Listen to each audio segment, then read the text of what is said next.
You ever clicked on something on the internet and was like, that's a bad link, or an advertisement that you felt was like malicious, sent you to a malicious website, or clicked on an email link? There's so many different examples that I could think of that's really, really scary in the past. I've clicked on Twitter links before and just realized that I just compromised my account. And it happens like that. Sometimes it's just you're not thinking about it or whatever. Clicking on stuff on here is a bad idea, especially on the dark web. We're going to react to a horror story today about it from Dr NoSleep. Make sure to subscribe to his channel, guys, and let's get into this animation. It's a common misconception that the dark web is some form of evil internet where all you can find is drugs and criminals. I mean, that's not all you can find, but you most can of it is find completely harmless, right. Even normal. There are plenty of shopping websites hidden around the place. Sure. A lot of them have their own custom advertisements. And that's exactly where my story begins. Okay. With an ad calling for test subjects. It had a significant cash prize and involved little more than sitting in front of a computer for a weekend without internet and contact with the outside world. As sketchy as it initially sounded, it was in fact presented in a fairly legitimate way. As a college dropout on the verge of getting evicted from my apartment, I jumped at the opportunity to grab a little extra cash. I filled out a contact form and got in contact with a very friendly receptionist to explain the procedure. Sure. The idea was to do a brain scan, copying my neural pattern onto a computer and mixing it with an AI. It would all take place on site at some medical facility I'd never heard about. Wow. Transport would be arranged by them as well as food. On the pickup day, I found an unmarked indistinct vehicle parked in my driveway. Are you crazy? A man stepped out from the vehicle and escorted me inside. Once there, he handed me a bunch of papers to read through and sign. Out of your mind, the car didn't even start to move until I'd confirmed that I consented to the experiment. Once done, they tinted the windows in such a way that I couldn't possibly see anything outside. Then we went on our way. It would take about an hour of driving on a bumpy road before we reached the location. Dude, By then, I hadn't the faintest clue where we were. The building we parked in front of resembled a warehouse, clearly a recent build. Yeah. The escort rushed me inside the building, trying their best to prevent me from observing my surroundings too closely. Right. The hallways were naked, rid of art and furniture, as if the entire place had sprung up overnight. Brand new. They led me to an office with a leading doctor inside. So you're our latest subject? Did you manage to get through the exceptionally boring document? He asked with a chuckle. At least he seemed friendlier than the rest of the staff, which put me mildly at ease. Right. Yeah, I guess I did. So do you understand the procedure? No. I nodded, though it was weird that I had to stay there for such a long time following the scan. Though I understood the very basics of the procedure, I hadn't the faintest clue as to why they wanted to do it. Questions? The doctor asked. Yeah. Why did I find your ad on a dark website? Why not post it literally anywhere else? He paused for a moment, mulling over what to say. Well, this experiment goes a bit into the gray area in terms of morality. It's not like it will hurt or alter your life in any way. Technically speaking, you won't even be our subject. Because you're making a copy of my brain? I asked. Exactly. A carbon copy of your neural network, put into a digital space.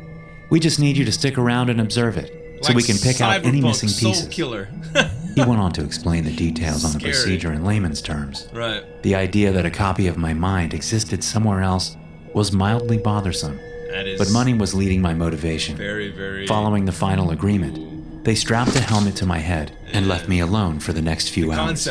It was a heavy piece of equipment, and by the end of the session, I could barely keep my head up. The second phase of the project required me to be locked into the room with my AI brother for the next 48 hours. The room itself was a windowless box with little to no furniture, and a monitor attached to the wall with a keyboard and nothing else. On the screen, the same dark web page I'd found the ad on was preloaded. Yeah. Pretty much all it contained was a chat box. Okay. Hello? I typed in. Where am I? The computer immediately responded. It was an easy enough question, but to explain it to a copy of my mind was a daunting task all on its own. Yeah? You're inside a computer at a medical facility, I said. Why can't I see anything? The AI responded. It was a question I wasn't prepared to answer. I'd never thought about the implications of putting a living mind inside a computer, much less what they'd see and experience while inside. Do you remember what happened? I asked, ignoring the question. I don't know. It's all a bit hazy. I can't remember anything. All right. Do you know who you are? There was a pause. I could hear the computer work. filled with information it wasn't supposed to have. According to the best of my knowledge, a human brain is supposed to equal about a petabyte, which is equivalent to 1,000,000 gigabytes. Petabyte? I am Lawrence Wow. Thompson, the AI finally responded. Never even heard that term. That part it remembered, our name, just a fragment of all the information carried over by the scan. Okay. But that's not really me, is it? It asked. Well, I am Lawrence Thompson too. You're a copy of my brain put inside a computer. I started explaining before realizing the question was way over my head. The AI went silent for a while after that. Right. I tried asking simple questions, trying to figure out if there were any other memories, Sure. but it remained silent. For a while I thought the program had crashed, but then another message popped up. I can never leave this place, can I? The AI asked. I mean, I half wanted to lie, depends but that if you wouldn't be connect fair. it to the internet. As harsh as the truth appeared to be, I had to tell it. No. I see, it replied. At that point, I didn't know what to say. I was curious, but most of all I was starting to realize what I had done. The computer, though just a clone of my own mind, was a living, thinking being, and I doomed it to a pointless life trapped in a metal box. I mean, I remember now, kind of. the AI said, interrupting my train of thought. What do you remember? I asked. I remember seeing things. I remember feeling warm. I remember the sound of music.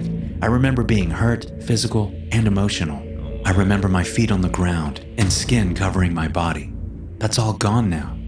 I can understand the emotions, but I can't experience them as a human being anymore. It scares me. Weird. Another brief pause followed. Why did you do this to me? Wow. I don't know, I responded. I didn't think about what would come of this. Well, I want to come back out, the AI said. That last statement caused a lump to form in my throat. right. The copy was so real, so innocent. I mean, Time is so different here. this could be What do you mean? I like, asked. How much time has just passed for you? programming. It asked. This is so About weird. 20 This minutes, whole thing I is said weird, back. though. That explains why you're responding so slowly. For me, it feels like days, maybe even a month has passed. Wow. Everything is so empty in here. Everything moves so fast, as if time doesn't matter. Again, you the are AI in fell the silent, computer. refusing to answer any of my questions. It was angry at me. I knew that much, blaming me for putting it into an existence without sensation, doomed to simply exist without purpose until the end of time. I That's hate it, kind it of said. crazy. Hate what? That I remember being you. I remember your first love, the fear you felt as you asked her out, the pain following rejection. I remember the feeling driving a car, is the taste all of ice cream, the generic weird intoxication info, caused by alcohol.